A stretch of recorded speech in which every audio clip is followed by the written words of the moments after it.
মাননীয় মুক্তিযুদ্ধ বিষয়ক মন্ত্রী মহোদয়কে একটি সম্পূরক প্রশ্ন করতে চাই। আমার নির্বাচনী এলাকা টাঙ্গাইল ৭, আমি যেটা দেখেছি যে এমন কিছু লোক মুক্তিযোদ্ধার সার্টিফিকেট নিয়েছে যাদের বয়সের সঙ্গে মুক্তিযুদ্ধের বয়সের কোনো স্বাধীনতা সময়কালে তাদের যুদ্ধ করার মতো কোনো বয়স হয়নি। চোখে দেখার মতো এমন কিছু ভুয়া মুক্তিযোদ্ধা হয়েছে। জরুরিভাবে আমি মনে করি আমাদের এই গণতান্ত্রিক সরকার, আমাদের নেতা তারেক রহমান সাহেবের সরকার এই মুক্তিযোদ্ধা বিষয়টাকে গুরুত্ব দিয়ে সঠিক মুক্তিযোদ্ধা নির্ধারণ করবে।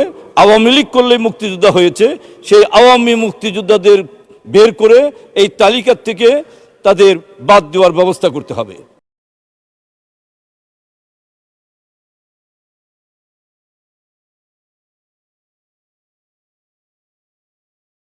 আপনাকে ধন্যবাদ মাননীয় স্পিকার।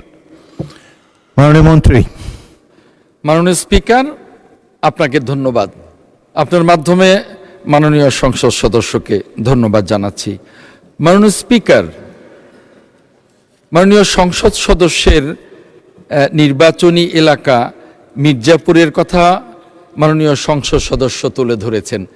এটা শুধুমাত্র মির্জাপুর নির্বাচনী এলাকায় সীমাবদ্ধ নয় মাননীয় স্পিকার, সারা বাংলাদেশে এই ফ্যাসিস্ট সরকারের 17 বছরে এরকম অসংখ্য লক্ষাধিক অমুক্তিযোদ্ধা, যাদেরকে ভুয়া মুক্তিযোদ্ধা বলা হয়, ভুয়া মুক্তিযোদ্ধা বলে কিছু নেই, এরা অমুক্তিযোদ্ধা, তাদেরকে মুক্তিযোদ্ধার তালিকায় সন্নিবেশিত করে ভাতা এবং অন্যান্য সুবিধাদি দেয়া হয়েছে।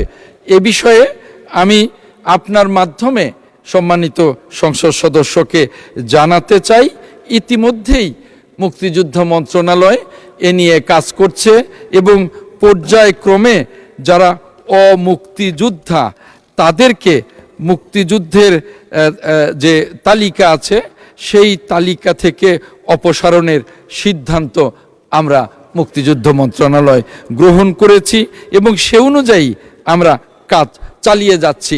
আমরা মনে করি আমাদের নেতা, মহান মুক্তিযুদ্ধের মহান ঘোষক শহীদ রাষ্ট্রপতি জিয়াউর রহমানের দল এই বাংলাদেশ জাতীয়তাবাদী দল, তাই আমরা সঠিক মুক্তিযোদ্ধাদের মূল্যায়ন করে অমুক্তিযোদ্ধাদেরকে এই সকল সুবিধা থেকে দূরে রেখে বাংলাদেশের মুক্তিযুদ্ধকে বাংলাদেশকে আমরা মূল্যায়ন করতে চাই। মাননীয় স্পিকার, মাননীয় স্পিকার, আমি আপনার মাধ্যমে সম্মানিত মাননীয় সংসদ সদস্যকে আশ্বস্ত করতে চাই, আমাদের নেতা, আজকের সংসদ নেতা মাননীয় প্রধানমন্ত্রী জনাব তারেক রহমান একজন বীর মুক্তিযোদ্ধার সন্তান, বীরুত্তমের সন্তান।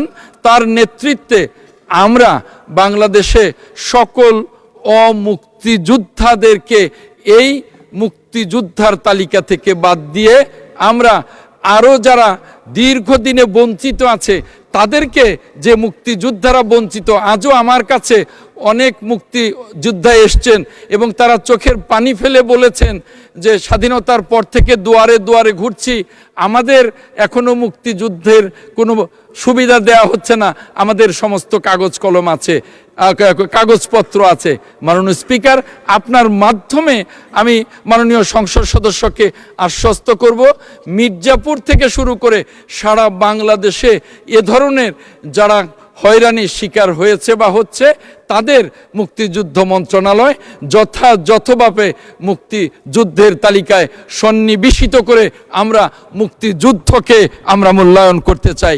এদেশ মুক্তিযোদ্ধার দেশ, সেটাকে আমরা আবারও স্মরণ করিয়ে দিতে চাই।